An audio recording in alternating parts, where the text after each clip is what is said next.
Hello everyone, कैसे हैं आप सब। उम्मीद करती हूँ अच्छे होंगे, स्वस्थ होंगे और अपनी तैयारी में लगे होंगे।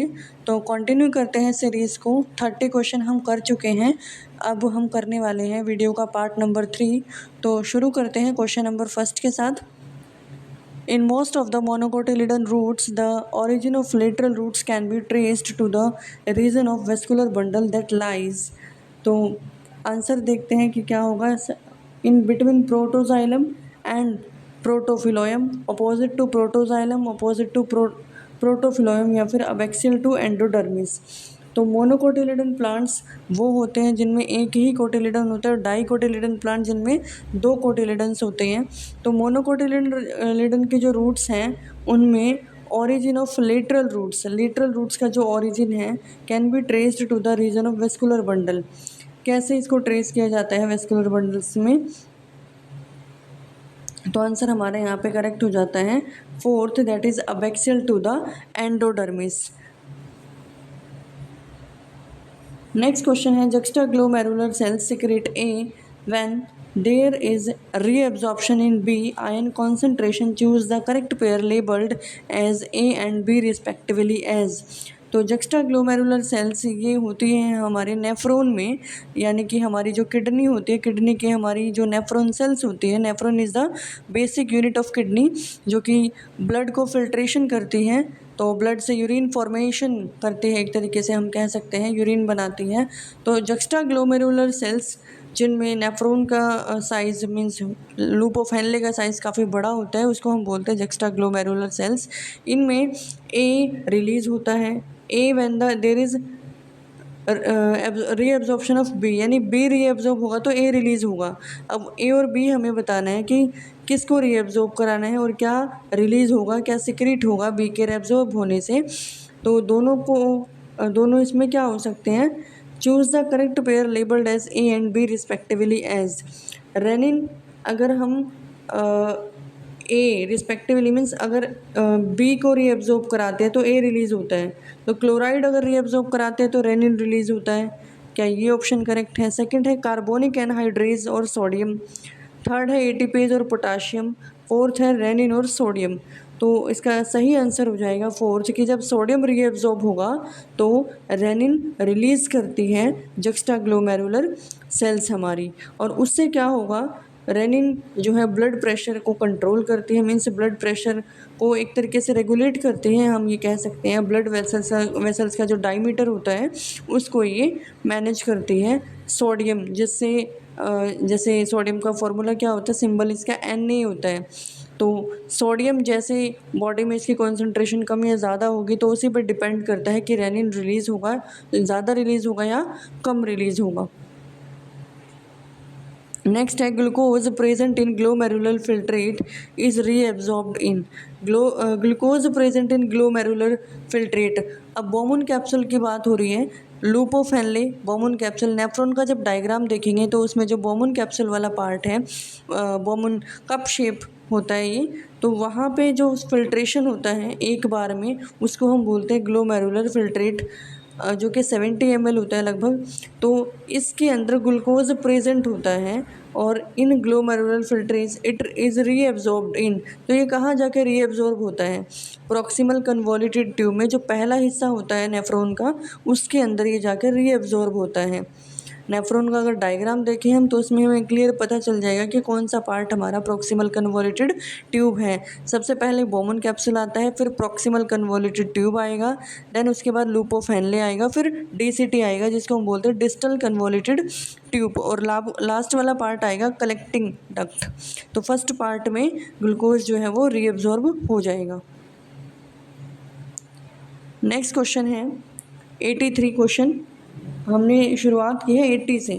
तो फोर्थ क्वेश्चन है हमारा ये, read the given statement, choose the correct set of code that represent two correct statements.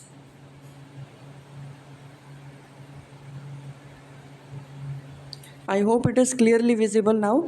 During embryogeny, suspensor is an ephemeral structure found at the radicular end of embryo sac. During grass embryo development, very large suspensor is formed Suspensor attains maximal size at globular heart-shaped stage of embryo development in a dicot ovule seed. Last option, suspensor plays an important nourishing role during initial stage of new seedling formation. तो answer बताना है कि कौन सा ठीक है, correct कौन सा है इनमें से। अब चैप्टर 2 है बायो का हमारा क्लास 12th का, उससे ये क्वेश्चन है। अगर हम चैप्टर 2 करते हैं तो उससे क्वेश्चन ही कवर हो जाता है। During embryogeny suspensor is an, जब डेवलपमेंट होती है एम्ब्रियो की तो सस्पेंसर जो है ये बीच का एक पार्ट होता है, नेक की तरह होता है ये सस्पेंसर वाला पार्ट। डायग्राम जब हम देखते हैं तो उसमें क्लियरली विजिबल हो जाएगा कि सस्पेंसर क्या है। Ephemeral structure during embryogeny suspensor is an ephemeral structure found at the radicular end of the embryo sac. तो क्या ये रेडिकुलर एंड पे मिलता है? रेडिकुलर यानी कि एक होता है हमारा रेडिकल पार्ट जहाँ से रूट निकलती है, और एक होता है हमारा प्लिम्यूल वाला पार्ट जहाँ से हमारा शूट निकलता है। तो क्या ये रेडिकल पार्ट है? सेकंड ऑप्शन है during grass embryo development very large suspensor is formed. क्या बहुत बड़ा सस्पेंसर बनता है? जबकि ग्रास एक मोनोकोटिलिडन प्लांट है। अगर इसका भी हम डायग्राम देखें तो उसमें सस्पेंसर बड़ा होगा क्या, ये इसमें क्वेश्चन दिया ऑप्शन में है। थर्ड है suspensor attains maximum size at globular heart shape. जब ग्लोबुलर शेप होती है तो उस टाइम पे मैक्सिमम सस्पेंसर बन चुका होता है। तो ये ऑप्शन यहाँ पे करेक्ट है, development in a dicot ovule seed. फिर है suspensor play a important nourishing role during initial stage of new seedling formation. तो कौन सा ऑप्शन यहाँ पे करेक्ट हो जाएगा? ऑप्शन नंबर 4 यानी कि सी और डी। सी और डी दोनों ही सही हैं, ए और बी इनकरेक्ट है। सी और डी। क्वेश्चन चैप्टर 2 अभी तो चैप्टर 1 हो गया है वो, क्योंकि चैप्टर 1 जो पहले होता था वो अब सिलेबस से कट हो गया है। तो sexual reproduction in flowering plant class 12th में जो चैप्टर है वहाँ से ही आपका टॉपिक क्लियर हो जाएगा। नेक्स्ट क्वेश्चन है, given below are two column 1 and column 2. Column 1 lists the name of scientist and column 2 mentions the discoveries made by them towards our understanding of the mechanism of photosynthesis in plants. Match the scientist to the discoveries they made, choose correct code. तो ये भी class 11th का है। ये class 11th में जो हमारा plant photosynthesis वाली यूनिट है उसमें से लिया गया है कि कौन से साइंटिस्ट ने कौन सा एक्सपेरिमेंट किया। तो देख लेते हैं। जेबी वैन हेलमोंट है, स्टीफन हेल्स है, एंगलमैन है और सेक है। तो इन चारों ने कौन कौन से एक्सपेरिमेंट किए हैं? एंगलमैन का जो एक्सपेरिमेंट है एक्शन स्पेक्ट्रम ऑफ फोटोसिंथेसिस, उसने ये बताया था कि कौन सी लाइट में फोटोसिंथेसिस ज़्यादा होती है। विबग्योर 7 लाइट होती है, तो 7 लाइट में जो स्पेक्ट्रा है हमारा, कौन सा मीन्स ऐसा कलर है जिसमें सबसे ज़्यादा ग्रोथ होती है माइक्रो ऑर्गेनिजम्स की, या फिर फोटोसिंथेसिस जो है ज़्यादा हो रही है, तो वो रेड और ग्रीन रीजन में होते हैं। और ये एक्सपेरिमेंट एंगलमैन ने ही किया था। तो सी का तो यहाँ पे 4th पार्ट सही है। और water of soil contribute to growth of plant, जो मिट्टी के अंदर पानी होता है वो प्लांट की ग्रोथ के लिए रिस्पॉन्सिबल होता है। तो ये जेबी वैन हेलमोंट ने बताया था। तो अगर ऑप्शन के अकॉर्डिंग देखा जाए तो फर्स्ट ऑप्शन हमारा यहाँ पे करेक्ट हो जाता है। ए का 2 है, बी का 3rd है। Green plant nourish through their leaves from air and sunlight, ये स्टीफन हेल्स ने बताया था। और लास्ट है सेक ने क्या कहा? Starch is first visible product of photosynthesis की स्टार्च पहला प्रोडक्ट है फोटोसिंथेसिस के बाद जो कि विजिबल है, जो हम देख सकते हैं। नेक्स्ट क्वेश्चन है question number 85। We can say question number 6। If you were to show tylosis within a wood, do you to your student which of the following kind of wood you would choose? अगर आप tylosis दिखाना चाह रहे हो अपने student के सामने तो किस तरह की लकड़ी आप यूज़ करोगे? The secondary xylem with apotracheal axial secondary parenchyma, यही ऑप्शन हमारा करेक्ट है। सेकेंड है with paratracheal axial secondary parenchyma और विदाउट एनी फाइबर, तो फर्स्ट ऑप्शन यहाँ पे करेक्ट हो जाएगा। ये है एनाटॉमी ऑफ प्लांट्स में अगर हम देखें तो 11th क्लास का टॉपिक है ये भी। नेक्स्ट है select the most appropriate definition of compensation point from the following. When the rate of PS1 becomes equal to PS2, ये PS1 PS2 क्या है, फोटो सिस्टम 1 और फोटो सिस्टम 2 ये भी हमारा फोटोसिंथेसिस की यूनिट है। क्लास 11th में बायो की बुक में NCERT में क्लियरली आप देख सकते हैं कि फोटो सिस्टम 1 जो 680 नैनोमीटर पे लाइट एब्जॉर्ब करता है सनलाइट को, और फोटो सिस्टम 2 जो है PS1 जो है वो एब्जॉर्ब करता है 700 पे, और PS2 करता है 680 पे। तो उसके बाद है when the rate of photosynthesis become equal to the rate of respiration. when the rate of third option, when the rate of photosynthesis become equal to the rate of photorespiration. Fourth option है when the rate of light reaction of photosynthesis become equal to the rate of dark reaction of the photosynthesis. तो most appropriate definition बतानी है compensation point from the following. Second option when the rate of photosynthesis become equal to the rate of respiration। जब photosynthesis और respiration दोनों बराबर हो जाती हैं तो ये क्या है, एक कंपनसेटरी डेफिनेशन है। करेक्ट ऑप्शन भी हमारा यही हो जाएगा, second option. Choose the correct enzyme from the following that catalyse phosphoryl transfer reaction during glycolysis in a plant. अब जो ग्लाइकोलिसिस है हमारी, ग्लाइकोलिसिस में ग्लूकोज के अंदर 6 कार्बन होते हैं। जैसा कि हमें पता है कि ग्लूकोज में 6 कार्बन होते हैं, C6H12O6 इसका फॉर्मूला है।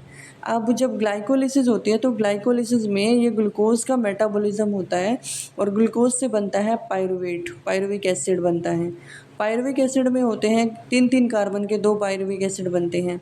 देन उसके बाद क्रैब साइकिल स्टार्ट हो जाती है जिसमें citric acid, alpha ketoglutaric acid और आइसोसिट्रेट, देन उसके बाद सिट्रेट, आइसोसिट्रेट, फिर अल्फा कीटोग्लूटारिक, देन उसके बाद जो है फ्यूमेरिक एसिड, ये सब कुछ बनेगा और फाइनली जो है ऑक्सैलो एसिटिक एसिड, और देन लास्ट में हमारा एसिटाइल कोएंजाइम है और ऑक्सैलो एसिटिक एसिड मिलकर दोबारा से सिट्रिक एसिड बना देते हैं। तो ये एक पूरी सर्कल में चलती है क्रैब साइकिल, जिसको हम सिट्रिक एसिड साइकिल भी बोलते हैं। फिर उसके बाद इसी पाथ से कंटिन्यू होता है इलेक्ट्रॉन चेन ट्रांसफ़र। तो ये भी 11th क्लास का टॉपिक है। अब इसमें ग्लाइकोलिसिस में 10 स्टेप होते हैं हमारे। फर्स्ट स्टेप में क्या होता है कि ग्लूकोज से ग्लूकोज 6 फॉस्फेट बनता है, मतलब 6th पोजीशन पे फॉस्फेट आके अटैच हो जाएगा ग्लूकोज में, और फिर उसके बाद ग्लूकोज 1,6 बिस फॉस्फेट बनता है, यानी कि फर्स्ट पोजीशन पे भी फॉस्फेट आ जाएगा। तो उस टाइम पे जो रिएक्शन हो रही है तो कौन सा एंजाइम काम करेगा? ऑप्शन है हमारा काइनेज जो कि करेक्ट है। इनोलेज लास्ट में यूज़ होता है और एल्डोलेज भी 4th जो स्टेप है उसमें यूज़ होगा। तो करेक्ट ऑप्शन हमारा हो जाएगा हेक्सोकाइनेज, जो कि कैटेलाइज कराता है फॉस्फोरिल ट्रांसफ़र को, मतलब फॉस्फेट को ट्रांसफ़र करा रहा है, तो एक तरीके से उसको कैटेलाइज कराने का काम कौन करेगा? हेक्सोकाइनेज। नेक्स्ट क्वेश्चन है, given below are 2 column 1 and column 2. Column 1 list the components of electron transport system. Electron transport system में कंपोनेंट्स जो होते हैं वो दिए हुए हैं कॉलम 1 में। अब एरोबिक रेस्पिरेशन जिसमें एनर्जी बनती है माइटोकॉन्ड्रिया में होता है, हमारे अंदर ह्यूमन के केस में माइटोकॉन्ड्रिया में होगा ये ATS सिस्टम, और प्लांट के केस में क्लोरोप्लास्ट में होगा। कॉलम 2 लिस्ट प्लांट में क्लोरोप्लास्ट में भी होता है और माइटोकॉन्ड्रिया में भी होता है। फिर उसके बाद कॉलम 2 देखते हैं कि list the corresponding electron carrier during redox reaction, match the carrier and components of ETS chain. अब ये कॉम्प्लेक्स 1, कॉम्प्लेक्स 2, कॉम्प्लेक्स 3, कॉम्प्लेक्स 4 चारों जो हैं सिस्टम हैं किस में होते हैं? ये माइटोकॉन्ड्रियल मेम्ब्रेन में प्रेजेंट होते हैं और ये प्रेजेंट होते हैं क्लोरोप्लास्ट में भी प्लांट के अंदर। तो ये जो कॉम्प्लेक्स हैं इनके नाम के साथ इनको मैच करना है। अब मैच आप देख सकते हैं कि फर्स्ट जो है ऑप्शन किसके साथ मैच हो रहा है? सेकंड के साथ, सेकंड वाला थर्ड के साथ, थर्ड वाला फोर्थ के साथ, और फोर्थ ऑप्शन फर्स्ट के साथ मैच हो रहा है। तो ये जो है सेकंड ऑप्शन हमारा यहाँ पे करेक्ट हो जाता है। ये सेम टू सेम डायग्राम आपको NCERT में 11th क्लास की NCERT में मिल जाएगा।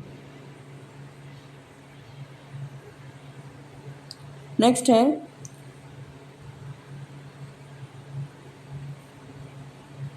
Given below are 4 statement in respect of effects of plant growth regulators. Select the option that comprises of correct statement. तो ये भी 11th क्लास में हमारा एक चैप्टर है जो फाइटो हार्मोन से रिलेटेड है। मेनली 5 हार्मोन्स होते हैं प्लांट के अंदर, वैसे तो और भी हैं बट जो हम एनसीईआरटी में पढ़ते हैं, एक तो ऑक्सिन है जो प्लांट ग्रोथ के लिए रिस्पॉन्सिबल है, साइटोकाइनिन होता है, और इसके अलावा जो हार्मोन है जिब्रेलिन होता है, और एब्सिसिक एसिड होता है, और इथाइलिन जो कि एक गैशियस हार्मोन है। अगर क्वेश्चन आता है कि which one is gaseous phyto hormone, तो इथाइलिन होता है वो। अब ये 5 हार्मोन हैं, अगर इनमें से कोई भी क्वेश्चन आता है तो हम उस चैप्टर में को अगर कर लेते हैं तो इजीली हम कोई भी क्वेश्चन अटैम्प्ट कर सकते हैं।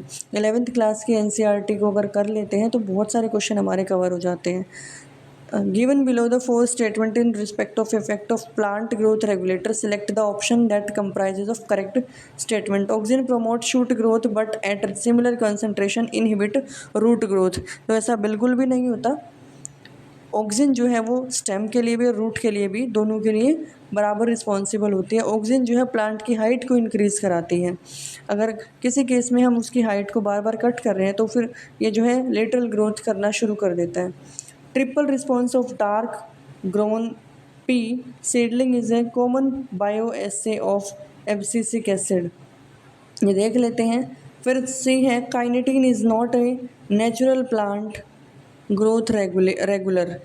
तो काइनेटिन जो है ये एक natural plant, not a natural, मतलब नेचुरल प्लांट ग्रोथ रेगुलर नहीं है। ये इन्होंने दिया है कि नहीं है। अब क्या ये करेक्ट है, क्या ये सही बोल रहे हैं? तो ये सही नहीं बोल रहे हैं। ये जो है सॉरी, करेक्ट स्टेटमेंट हमें बतानी है। Kinetin is not a natural, हाँ ये करेक्ट है। काइनेटिन जो है ये करेक्ट स्टेटमेंट है। ये जो है एक नेचुरल हार्मोन नहीं है, ये आर्टिफिशियल हार्मोन है, मैन मेड हार्मोन है ये। ठीक है। TIBA is a gibberellin inhibitor, ये भी ठीक है। तो A, B और D तीनों इनकरेक्ट हैं, जबकि C स्टेटमेंट जो है वो हमारी करेक्ट हो जाएगी। काइनेटिन जो है ये एक आर्टिफिशियल हार्मोन है जो कि नेचुरल हार्मोन नहीं है, तो ये करेक्ट है हमारा। नेक्स्ट है select the code where in both the statement are correct. तो बोथ दिया है यानी 2 स्टेटमेंट करेक्ट है, 2 इनकरेक्ट है। अब देख लेते हैं कि कौन सी करेक्ट है कौन सी इनकरेक्ट है। Epigynous flower the ovary is half inferior, incorrect है क्योंकि पूरी इन्फीरियर होती है, आधी नहीं होती, पूरी इन्फीरियर होती है। मीन्स इन्फीरियर मतलब नीचे की तरफ होती है। And inferior ovary is chapter number 5 class 11th morphology of flowering plant, ये वाला चैप्टर है। और ये क्वेश्चन उस 11th की एनसीईआरटी से चैप्टर नंबर 5 से लिया गया है कि जो एपिगाइनस फ्लावर है उसमें ओवरी जो है वो हाफ इन्फीरियर है या फिर पूरी इन्फीरियर है, तो ये पूरी इन्फीरियर है। An inferior ovary is characteristics of an epigynous flower, तो ये बिल्कुल ठीक है, यही फर्स्ट को ही सेकंड में करेक्ट कर दिया है। थर्ड है in hypogynous flower the gynoecium occupy the highest position on a thalamus, मतलब ये ओवरी के बेसिस पे टाइप होती है कि 4 अलग अलग टाइप हैं जो एनसीईआरटी में दी हुई हैं। सेकंड बी पार्ट और सी पार्ट दोनों ठीक है बिल्कुल। लास्ट है superior ovary is a characteristics of perigynous, तो ये पेरिगाइनस का कैरेक्टरिस्टिक नहीं है, ये हाइपोगाइनस का कैरेक्टरिस्टिक्स है जिसमें सुपीरियर मतलब सबसे ऊपर की तरफ ओवरी प्रेजेंट होती है। तो फोर्थ ऑप्शन भी यहाँ पे हमारा गलत है, बी और सी दोनों ठीक है। Observe the column 1 and column 2। तो यहाँ हमें प्लांट दिए गए हैं और प्लांट की टाइप बतानी है। फर्स्ट है स्केप, टीनोस्पोरा, कल्म, ग्रासेस, लिएना और अनियन, क्रीपर्स और बैम्बू। तो टीनोस्पोरा ये 4 कॉलम 2 में प्लांट दिए गए हैं। अब इनमें से क्रीपर ग्रासेस का तो हमें पता है कि ग्रास जैसे हमने चैप्टर 1 में क्लास 12th चैप्टर 1 जो अभी हमारा मीन्स चैप्टर 1 तो सिलेबस से डिलीट हो गया है, बट जो चैप्टर 2 है अकॉर्डिंग टू CBSE है। लेकिन अगर हमें किसी कॉम्पिटिटिव एग्ज़ाम की तैयारी करनी है, स्टेट के लिए करना है या फिर EMRS के लिए, तो उसमें तो चैप्टर 1 करना पड़ेगा। लेकिन स्कूलों में जो अभी बच्चों को पढ़ा रहे हैं 12th वाले बच्चों को, उसमें चैप्टर 1 नहीं है, चैप्टर 2 को ही चैप्टर 1 बना दिया है, sexual reproduction in flowering plant. उसमें दिया हुआ है साफ साफ कि जो ग्रासेस हैं वो क्रीपर होती है। एक फॉरेन कंट्री से जो हमारी कंट्री में आई है ग्रास जो वीट के साथ आई है, रनर भी बोलते हैं कई बार इसको, और क्रीपर भी, दोनों ही ठीक है। तो पार्थेनियम जिसका नाम है, ये जो है फॉरेन कंट्री से आई और अब हमारी कंट्री में आके यहीं का नेटिव हो गई है। मतलब पहले वहाँ का था बट अब इंडिया में आ गई, पूरा फैल गई है। तो डी के साथ सेकंड ऑप्शन बिल्कुल सही है। और CULM का मीनिंग होता है जिसमें जैसे बैम्बू होता है ना, बीच बीच में इसमें नोड प्रेजेंट होती है, तो ये उसके लिए है। और स्केप होता है जिसमें लीना और स्केप, एक होता है जिसमें लंबी लंबी स्टेम होती है। तो इसका जो सही ऑप्शन है वो जाएगा, क्रीपर है सेकंड और बैम्बू है बी पार्ट। देख लेते हैं एक बार इसका आंसर क्या है। ए का थर्ड, बी का फोर्थ, सी का वन। बी का फोर्थ कल्म जो है बैम्बू है और क्रीपर जो है ग्रास है। ए के साथ थर्ड स्केप अनियन, अनियन जो है हमारा वो वैसे बल्ब, अगर वैसे क्वेश्चन आता है तो ये बल्ब शेप होती है इसकी, बट यहाँ हमें पूछा है कि किस तरह का प्लांट है, प्लांट की टाइप क्या है, तो ये कलम वाला आ जाएगा। स्केप ए का थर्ड सॉरी स्केप अनियन के साथ मैच होगा, कल्म जो है वो बैम्बू के साथ मैच होगा और लिएना जो है वो फर्स्ट के साथ मैच होगा, यानी कि टीनोस्पोरा जिसकी बड़ी बड़ी सी स्टेम होती है, स्टेम बड़ी बड़ी होती है इनमें। और क्रीपर जो है वो ग्रास के साथ मैच हो जाएगा। तो करेक्ट ऑप्शन हमारा हो जाता है यहाँ पे फर्स्ट। बैम्बू और कल्म, अगर इसकी जगह पे कुछ और भी आता है जैसे शुगर केन होता है गन्ना, उसके अंदर भी अगर बैम्बू के प्लेस पे शुगर केन होता है तभी भी यही आंसर होता है इसका, क्योंकि उसमें भी नोड और इंटरनोड काफ़ी बड़े बड़े होते हैं, जैसे सेम बैम्बू के अंदर होते हैं जो बांस के पेड़ होते हैं उनके अंदर। नेक्स्ट है choose the correct statement, all vascular plant are seed plant. क्या सारे वेस्कुलर प्लांट जिनमें जाइलम फिलोएम होता है सारे सीड वाले प्लांट होते हैं? All vascular plants are terrestrial. क्या सारे ज़मीन पे पाए जाते हैं जिनमें जाइलम फिलोएम होता है? थर्ड है all vascular plant exhibit secondary growth. क्या सारे वेस्कुलर प्लांट में सेकेंडरी ग्रोथ होती है? फोर्थ है all vascular plant possess chlorophyll A and chlorophyll B as principal photosynthetic pigment. तो यही ऑप्शन हमारा सबसे ठीक है और बिल्कुल करेक्ट है, fourth option. Choose the correct option that exhibit the characteristics of archegoniates. Exhibit metrotrophy, possess grana in their chloroplast, form persistent phragmoplast during cytokinesis. Cytokinesis होती है जब साइटोप्लाज्म डिवाइड होता है।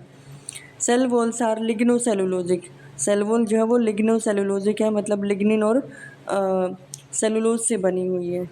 तो ऑप्शन हमारे बी सी डी तीनों ही जो है वो ठीक है और फर्स्ट ऑप्शन यहाँ पे हमारा इनकरेक्ट हो जाएगा। This is the last question of today's video. Which of the following cell organelle does not contain nucleic acid? किस में न्यूक्लिक एसिड नहीं है? माइटोकॉन्ड्रिया के पास और क्लोरोप्लास्ट के पास, दोनों के पास ही अपना खुद का डीएनए प्रेजेंट होता है, खुद का आरएनए होता है, खुद के प्रोटीन होते हैं, खुद के राइबोसोम्स होते हैं। सेल का साइटोप्लाज्म के अंदर अलग है उसका, बट माइटोकॉन्ड्रिया के अंदर और क्लोरोप्लास्ट में अपना खुद का जो है डीएनए आरएनए सब कुछ प्रेजेंट होता है। और क्लोरोप्लास्ट में और इसमें जो है माइटोकॉन्ड्रिया में सर्कुलर डीएनए प्रेजेंट होता है माइटोकॉन्ड्रिया के अंदर, और जबकि क्लोरोप्लास्ट में जो डीएनए प्रेजेंट होगा वो लीनियर हो सकता है। राइबोसोम जो है इसमें माइटोकॉन्ड्रिया, राइबोसोम के अंदर भी जैसे 50S है या 30S है, अगर हमारी सेल मीन्स जो हमारी सेल है उसमें 60 और 40S वाले राइबोसोम है, मतलब स्वेडबर्ग यूनिट जो है राइबोसोम्स के वो 60 और 40 हैं, लेकिन माइटोकॉन्ड्रिया में जो राइबोसोम्स है वो 50 और 30 स्वेडबर्ग यूनिट के होंगे प्रेजेंट। थर्ड है लाइसोसोम जो कि सुसाइडल बैग के नाम से जाना जाता है, जिसके अंदर काफ़ी सारे एंजाइम्स होते हैं। और फोर्थ है क्लोरोप्लास्ट। तो क्लोरोप्लास्ट जो कि रिस्पॉन्सिबल है ग्रीन कलर के लिए, प्लांट्स के लिए फोटोसिंथेसिस के लिए रिस्पॉन्सिबल है, तो does not contain nucleic acid. Lysosome में एंजाइम्स होते हैं, हाइड्रोलिटिक एंजाइम्स जैसे लाइपेज हो गया, पैक्टिनेज हो गया, ये सब इसमें एंजाइम्स प्रेजेंट होते हैं, तो इसमें कोई न्यूक्लिक एसिड यानी डीएनए आरएनए प्रेजेंट नहीं होता। ठीक है। राइबोसोम तो राइबोसोमल आरएनए होता है, ये तो है। क्लोरोप्लास्ट में भी डीएनए होता है, आरएनए डीएनए प्रेजेंट होता है, माइटोकॉन्ड्रिया में भी होता है। लाइसोसोम के अंदर कोई न्यूक्लिक एसिड नहीं होता, तो सी ऑप्शन हमारा यहाँ पे करेक्ट हो जाएगा। आने वाले जो क्वेश्चंस हैं, जो और भी क्वेश्चंस हैं, उनको हम करेंगे नेक्स्ट वीडियो में। और अगर आपको वीडियो की क्वालिटी थोड़ी डाउन लगे तो आप इसकी सेटिंग में जाके वीडियो की क्वालिटी को इंक्रीज़ कर सकते हैं। और वीडियो आपको कैसी लगी मुझे कमेंट बॉक्स में ज़रूर बताइएगा और चैनल को सब्सक्राइब कीजिएगा। Thank you.